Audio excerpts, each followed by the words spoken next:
The book The Giving Tree by Shel Silverstein is one of the most polarized children's books ever published. The message changes depending on the consideration of the reader. The author claims the book has no message. Silverstein was repeatedly asked to defend the book and is quoted as saying, "It's about a boy and a tree. One gives, the other takes." Every so often, someone writes a scathing piece about the book, calling it a cautionary tale of abuse, dysfunction, and codependence.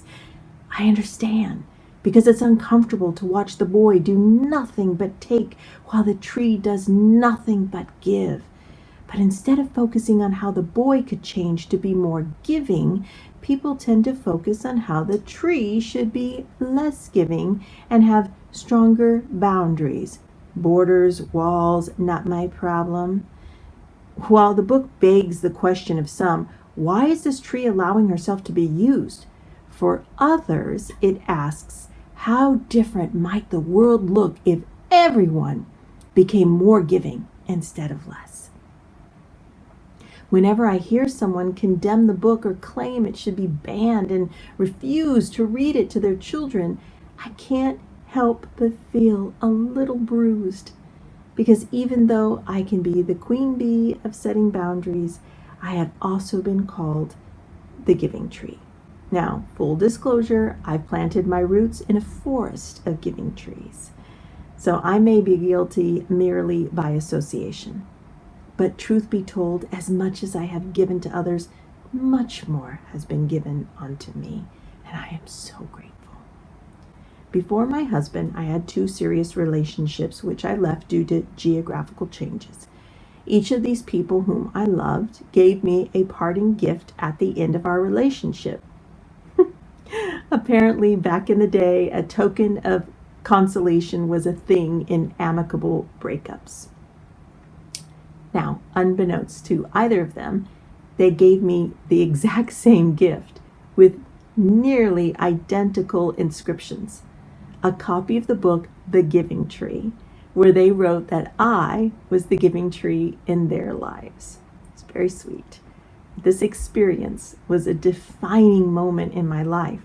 I had to ask myself, did they see me as a pushover or as someone with a genuine giving spirit? I, the one who is known for being as blunt as she is kind, the one who has 0 qualms about making her wants and needs known, the one with an honorary PhD in self-care because she knows how to say no and does so, was still seen as the giving tree? Ring, ring, who's calling? Cognitive dissonance, that's who. If the giving tree is about women without boundaries, women seen as doormats who get walked all over, why has someone with such strong boundaries repeatedly been told that she is the giving tree? Because we are more than one-dimensional characters in a book. And as Whitman wrote, I am large, I contain multitudes. We can have boundaries and still be a giving tree, but it requires seeing the world a rejection of black and white thinking and seeing the world with shades of nuance. Is it possible that we've become so preoccupied with drawing lines that separate what's mine from yours that we no longer recognize the merit of giving magnanimously? Has our pervading social need to feel safe and protected gotten in the way of our collective ability to be inspired by acts of benevolence?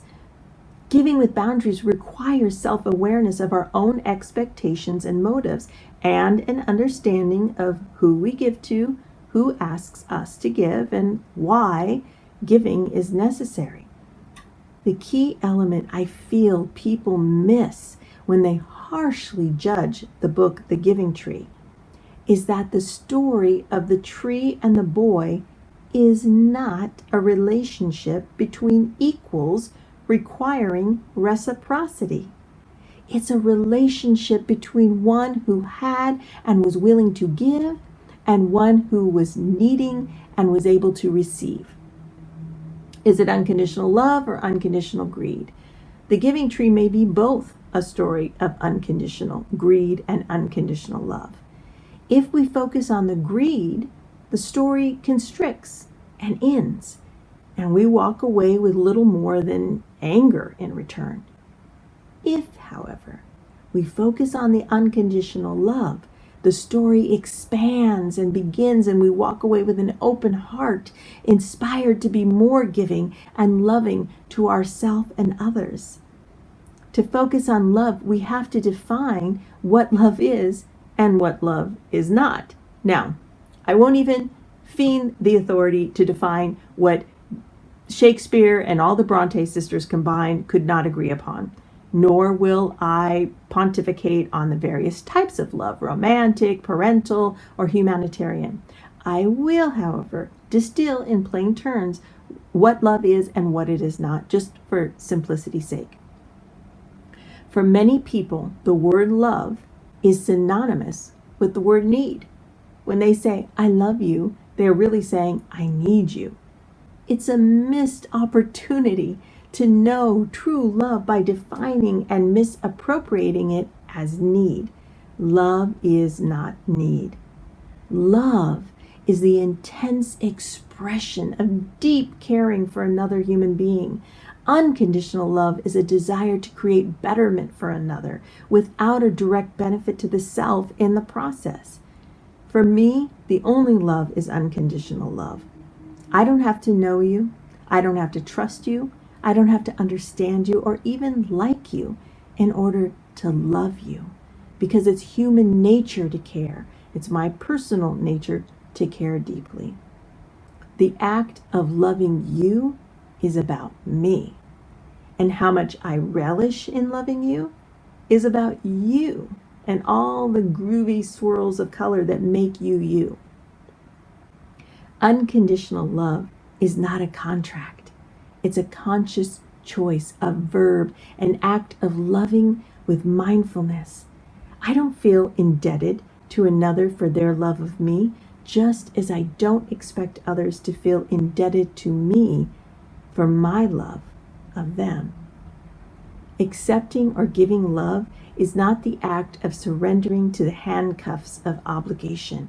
It's the act of holding water in our hands and feeling that moment of fullness before it flows elsewhere.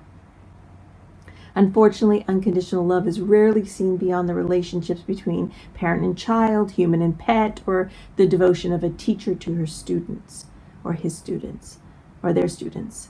Unconditional love has gotten a bad rap in the age of self because it's seen as a form of love that lacks boundaries. And that's just not the case. Unconditional love does not mean unconditional acceptance of poor behavior. It means the ability to love beyond the judgment of behavior while dealing with the behavior accordingly through, drumroll please, boundaries. Some people are so toxic and chaotic and dysfunctional that I can only love them from the nosebleed section of my life. For my love may be unconditional, but my boundaries are not. Love boundaries. What is a boundary? A boundary begins at the point of our personal discomfort. It's there to prevent us from doing what we don't want to do, like engage with people who mistreat us. It's not an invisible line other people are supposed to see and not cross. It's a clear marker we create for ourselves, a line we choose not to cross to manage our vulnerabilities and protect our own comfort. It's to stop us from saying yes when we want to say no. At any point, the tree could have said no to the boy, and he would have likely just gone to another tree to get his needs met, and the tree would have likely just given to another boy to get her needs met. The boy's needs were to have the tree's parts, but the tree's needs were to feel she had parts of value to give and someone to give them to. The tree was lonely when the boy was gone, and she felt a sense of connection when the boy was there to receive what the tree had to offer. The tree was not unhappy because the boy was taking that which she wished to keep for herself or give to another. The tree was unhappy during the times when she felt she had nothing to give and no one to give to, because giving is a satisfying act of connection. It feels good to give. It's part of our inherent human purpose. We all give through the work that we do to survive. We all have a desire to feel a sense of importance and value. We feel most sad and least worthy and when we don't have things to give, and we feel most worthy and most gratified when we have time or money or knowledge or wit or services in our art, our skill, our space, support, even just giving empathy. In other words, the gift of giving is for the giver, and the gift of receiving is for the receiver. Is it selfish, self-sacrifice, or selfless? We can all be selfish, and there are even books and programs that support selfishness as a form of self-care or self-reliance. I define selfish as a general lack of consideration of others, and I define it specifically as the act of placing a personal want over someone else's need. When we as humans do what humans do, confuse our wants and needs, selfishness ensues. My crosswalk boundary for giving unconditionally starts with the green light of doing my best to not be selfish, just to the point of the yellow light of being selfless, and stops before crossing into the red light of being self-sacrificing. Usually. Sometimes I miss the mark, and either I or another get hurt in the process. Plain and simple, the more aware, the more we care. The less aware, the less we care. We are taught that we can't give so much away that there's nothing left of ourselves. But what did the tree give to the boy that she could have used for herself? Nothing. She couldn't eat her own apples or swing from her own branches. She kept what she needed to survive, her roots, and she gave the rest away because it was hers to give. Purpose. Life is impermanence. Nothing lasts forever. If we're lucky, we all die like the tree, as nothing more than our stumps, because it means we gave our all to life. We left it all in the field, so to speak. People who save the fancy candle for a special occasion often find it melted in the attic unused.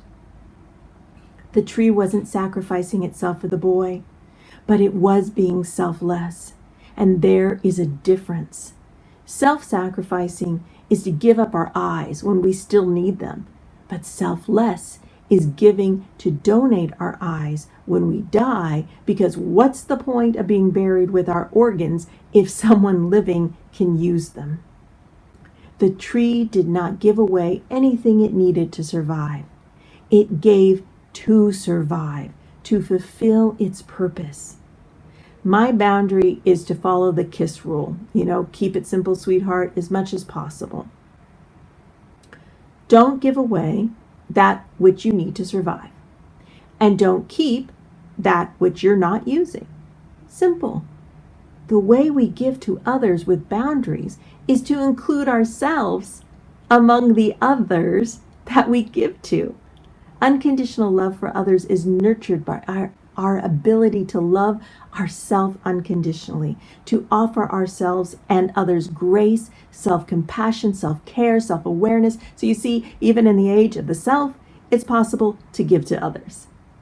So who deserves to receive? Should we not give to those in need, even if we have it to give, just because they can't or they won't give back to us, or we decide they're undeserving? Even people like me who are not religious have been raised with religious lessons through cultural standards and expectations. So from the Bible, we're taught, give a man to fish and you feed him for a day.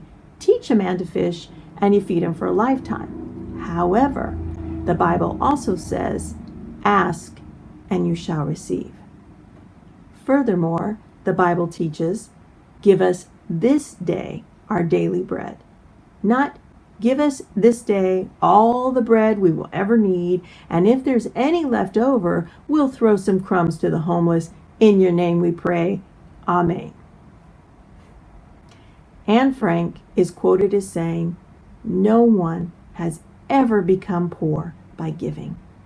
And yet, the most popularized setting for films and television shows is often Southern California, with its beaches lined with opulent, often empty homes that are juxtaposed with enormous homeless population living in cardboard boxes and tents. People are obviously afraid of becoming poor if they don't give what they have in excess, either possession or pride. If they can't give to someone in need that which they themselves are not even using because, well, boundaries. Without great acts of charity and altruism, our world is very dark. We live in an inequitable society. Sure, we can try and teach every man how to fish, but some men are hundreds of miles away from the nearest fishing source, which is filled with contaminated water and requires a license for which the man doesn't qualify. There will always be people in need, and there will always be people who have more than they need. The gift of giving is touching the intangible yet palpable sense of vulnerable interdependence of humanity. When we see ourselves as connected, the act of giving to others becomes an act of giving to ourselves. So why don't people give more? Perhaps people read the giving tree as a projection of how they feel and who they identify with the most. Giving, after all, for many people, is an act of vulnerability, especially if they view giving as an act of quid pro quo. For those who view giving as a way of life without expectation for anything in return, the book can be a source of validation. The reason the giving tree is beloved and resonates with the many people it does is because there's no greater power in the world than the power to elevate through the gift of giving and supporting another human being. We are not here to be selfishly used up by others, but we are not here to not be used up by life. It's only a sacrifice if it exceeds our purpose. And what's the purpose of life if not to give? The book has been used as a metaphor for the greed of capitalism to the handouts of the welfare system. And depending on how you view the book, either can be true.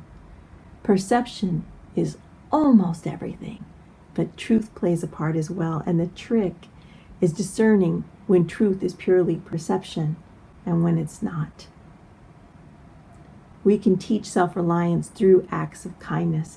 My friend Amber taught me a valuable lesson about our skewed collective perception around the perils of giving. Amber and I were both born with genetic abnormalities which predetermined that we might have a shortened life expectancy. One afternoon, while our daughters were playing, we had a heartfelt discussion about how we were processing the painful awareness of possibly being torn from our children too soon. We shared with each other what we wanted most urgently to teach them now in case we wouldn't be around to do so later. Amber noticed that I was very focused on teaching my daughter self-reliance. And after our girls made themselves something to eat in the kitchen, I wanted them to clean up before they went back to play. I didn't want to clean up after them. I want them to learn to do it for themselves. And Amber smiled, respecting my parental request and the sweet way she had of teaching others without preaching. She taught through story that there's more than one way to teach self-reliance. We can force people to do things for themselves, or we can teach them how to give to themselves and others by giving to them, particularly when they are most in want or need. So Amber told me that whenever her daughter would go into the kitchen to make herself a sandwich, that she or her husband would clean up afterward and not make their daughter come back to do so. In fact, they would often make a sandwich for her and place it near her when she was highly absorbed in a video game, because the lesson that Amber most wanted to teach her child was kindness. Amber knew she had succeeded when the day came that her daughter, unprompted, returned the favor. Amber was stuck on the phone in front of her computer for hours, working on a problem and unable to break for dinner. And her thoughtful daughter came in quietly, without interrupting her mother's phone call, and silently sat down a sandwich that she had made just for her mom, placing it next to her computer, without pomp or circumstance, without being taught or told how to behave. Her daughter learned through the example her mother had so often given to her on how to give to another when they are most in want or need. We get what we give. For as many years as children are highly dependent on their parents, there often comes a time in old age when the parents become highly dependent on their children. Our roles reverse, and the patience and care and mercy and grace and kindness that we bestow upon others when they are most in need might be returned to us later in life when we're most in need. We teach by the example of how we live. Amber was able to teach her daughter both self-reliance and kindness by simple demonstration. She sprouted the seeds by giving through watering her daughter with generosity and thoughtful considerations. Often, although not always, the reverse can also be true. If the weeds of selfishness in parents aren't regularly pulled and pruned, why should we expect any different from their offspring? Yes, the giving tree is a cautionary tale of what can happen to someone with no boundaries. But it's also a celebration of what it means to love big and deep and whole and unconditionally. We don't have to choose sides. We can love unconditionally and still have boundaries by holding the duality of both boundaries and a boundless heart. It's called integration. And so how do you not feel taken advantage of? Well, people can be disappointing, especially when we expect them not to be. Sometimes an expectation to receive something from someone else is an indication that we're not giving enough to ourselves. When we expect others to give more than they're capable of giving, we can become hardened and resentful and begin to question who needs other people anyway. One way to avoid the trapping of codependency is to become more independent. It can be empowering to turn toward ourselves to have our needs met. The goal, however, is not a reactionary independence of "I'll show them," as this can lead to the gamut of negativity from self-pity to self-obsession and a lack of thoughtful consideration for others. The end game is neither fierce independence nor clingy codependence, but rather humble interdependence. When we're capable of taking care of our needs, we can more easily allow others in for some of our wants. We can feel safe enough to soften the hard and guarded edges of protection in order to let someone else in to experience what it feels like to be loved unconditionally. It can feel incredibly circle of life affirming to allow ourselves to receive care from another, especially if we're used to being a caregiver to others. The duality of having boundaries with a boundless heart. How do we get to where we want to be? How do we hold the paradox that relationships of equality are based on agreements of commitment that often require boundaries to maintain reciprocity, with the knowledge that to truly give a gift with a boundless heart is to not expect anything back in return?